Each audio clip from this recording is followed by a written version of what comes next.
Lead poisoning जी। देखिए जी, lead poisoning के अंदर आप लोगों को जो बात का पता होना चाहिए ना, ठीक हो गया। आप लोग बहुत अच्छे से जानते हैं कि जो लेड पॉइजनिंग होती है वो जनाब आप लोगों के दो चीजों को ब्लॉक कर देती है। किसको ब्लॉक करती है? एक ALAD होता है और एक क्या होता है? फिरोचैलिटेज होता है। क्या होता है? फिरोचैलिटेज होता है। ये दो इंजाइम को ब्लॉक कर देती है, ठीक हो गया। ये दो इंजाइम्स काम नहीं करते। अब आप लोगों को जो जब ये दो एंजाइम काम नहीं करेंगे तो आप लोग मुझे ये बताएं कि प्रोटोपोरफोरिन की प्रोडक्शन जो होगी वो होगी? प्रोटोपोरफोरिन की जो प्रोडक्शन होगी वो होगी?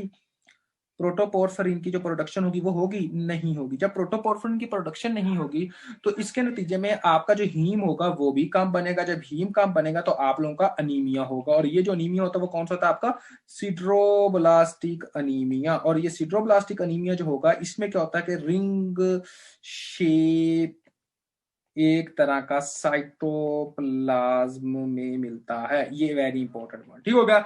ये बात आप लोगों को पता होनी चाहिए। इसके से सिम्टम्स कौन कौन से होते हैं वो आप लोगों को पता हो, ठीक हो गया, कि सिम्टम्स कौन कौन से होते हैं, ठीक है। सिम्टम्स देखेंगे जी। सिम्टम्स जब मैं ये डिस्कस कर रहा हूं कि इसके अंदर जो सिम्टम्स होंगे उसको याद करने का तरीका ये LEAD, लीड, लेड या लेड, इसको भी इस तरह याद कर सकते हैं। एल से मतलब क्या है? एल से मतलब जो होता है वो होता है जनाब, आप लोग जब वो ऐसा जो पेशेंट होता है ना, समझ आ रही है, उसको हम कहते हैं कि अपना मुंह जो है ना वो खोलो और दांत के साथ दांत लगाओ। जैसे होता है ना, कुछ बंदे गुस्से के पागल होते हैं, वो दांतों के साथ दांत जोर से लगाते हैं, और जब जैसे ही पेशेंट दांत के साथ दांत लगाएगा तो वो जो एक तरह का गिंगवा होता है ना, गम्स जो होते हैं, ठीक है, उसके अंदर दांत फंसे होते हैं। तो जहां पर गम्स एंड हो रहे होंगे ना, और वहां पर टीथ क्या हो रहे होंगे? स्टार्ट हो रहे होंगे। फॉर एग्जाम्पल ये जो गम्स है, ठीक होगा, ये गम्स है, और यहाँ से टीथ जो है वो इस तरह, टीथ क्या है वो इस तरह स्टार्ट हो रहा है, ठीक होगा, ये टीथ इस तरह स्टार्ट हो रहा है। अब देखें यहां पर जो होगी वो एक तरह की लाइनें मिलेंगी आपको। क्या मिलेंगी आपको? लाइनें मिलेंगी। और इसको कहते होते हैं जनाब लेड लाइंस ऑन गिंगवा। क्या कहते होते हैं? आपका लेड लाइंस ऑन गिंगवा। इसको कहते हैं लेड लाइंस ऑन गिंगवा। अब ये नहीं लिख देना कि गुस्से में जो लाइनें मिलती होती हैं उसको ये लेड पॉइजनिंग की वजह से होती हैं। ये गुस्सा जो आता है वो लेड पॉइजनिंग की वजह से आती है, ठीक है। वरना पाकिस्तान का हर 9वां मर्द और हर जो है 10वीं औरत जो होगी वो जनाब गुस्से की शिकार होगी या लेड पॉइजनिंग की शिकार होगी। तो ऐसा नहीं कहना आप लोगों ने, ठीक है।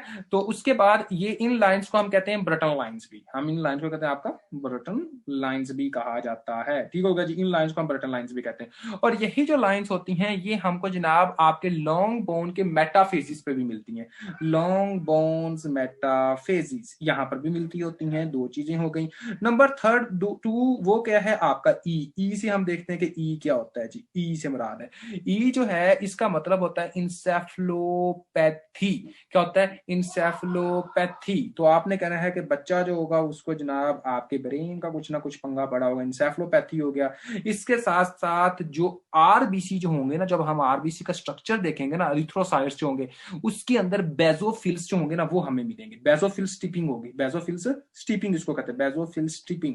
आप जब देखते हो जनाब आपका एक तरह का आरबीसी का स्ट्रक्चर, आरबीसी के स्ट्रक्चर में आपका देखते हो बेजोफिल्स स्टिपिंग देखते हो, ठीक है। ये वेरी इंपॉर्टेंट एमसीक्यूज होता है कि बेजोफिल स्टिपिंग्स क्या होता है, ठीक है। तो आपने कहना है कि जब हम आरबीसी का स्ट्रक्चर देखते हैं तो उसमें जनाब हम आपने कहना है कि एक तरह का बेजोफिल स्टिपिंग देखते हैं साइटोप्लाज्म के अंदर। मतलब कि हम देखते हैं कि वहां पर राइबोसोमल आरएनए, राइबोसोमल आरएनए आप देखते हो। बेजोफिल स्टिपिंग का दूसरा नाम होता है राइबोसोमल आरएनए, मतलब कि आप आरएनए देखते हो, ठीक हो गया। इसके बाद आपका आ जाता है ए से क्या मुराद है? तो ए से आप देखें जनाब आप लोगों का जो मुराद होता है वो होता है एब्डोमिनल पेन, ठीक हो गया।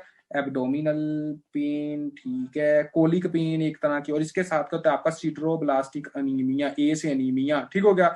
उसके बाद डी से क्या मुराद है? डी से मुराद होता है जनाब आप लोगों का ड्रॉप्स, रिस्ट ड्रॉप। और ये बहुत ही मेन इंपॉर्टेंट है, ये मैंने कई प्लैब के ग्रुप्स, उसके बाद यूएसएमएल के ग्रुप्स जिसमें मैंने देखा है रिस्ट ड्रॉप्स और फुट ड्रॉप्स किसकी वजह से होता है। तो आपने क्या कहना है? Wrist and foot drops are due to lead poisoning, okay.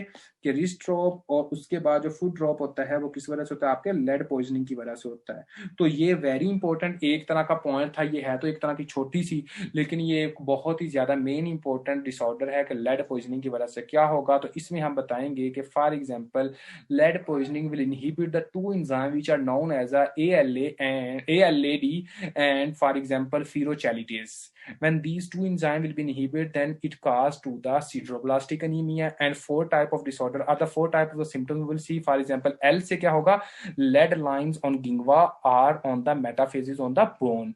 E encephalopathy are basophilic stippling और RBC. उसके बाद A abdominal colic pain, sideroblastic anemia. D बहुत ही ज्यादा main important, drops, wrist drop, foot drop, very important MCQs, wrist drop, foot drop, ठीक है, ये पूछते होते हैं, वेरी वेरी इंपॉर्टेंट एमसीक्यूज। उसके बाद आप लोगों ने ये देखना कि इसके ट्रीटमेंट क्या होता है। तो इसका जो ट्रीटमेंट होता है वो हम देखते हैं जनाब, आपका एक तरह का डाइमर कैप्रोल। डाइमर कैप्रोल क्या होता है आपका ट्रीटमेंट, डाइमर कैप्रोल, तो आपने कहना है डाइमर कैप्रोल प्लस।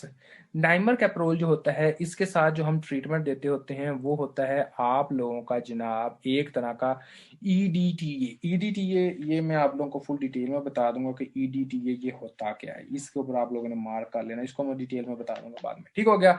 तो ये होता है। उसके बाद मतलब कि कोई ऐसा बच्चा जिसके माइंड में कोई क्वेश्चन हो तो वो बंदा पूछ सकता है, ठीक हो गया।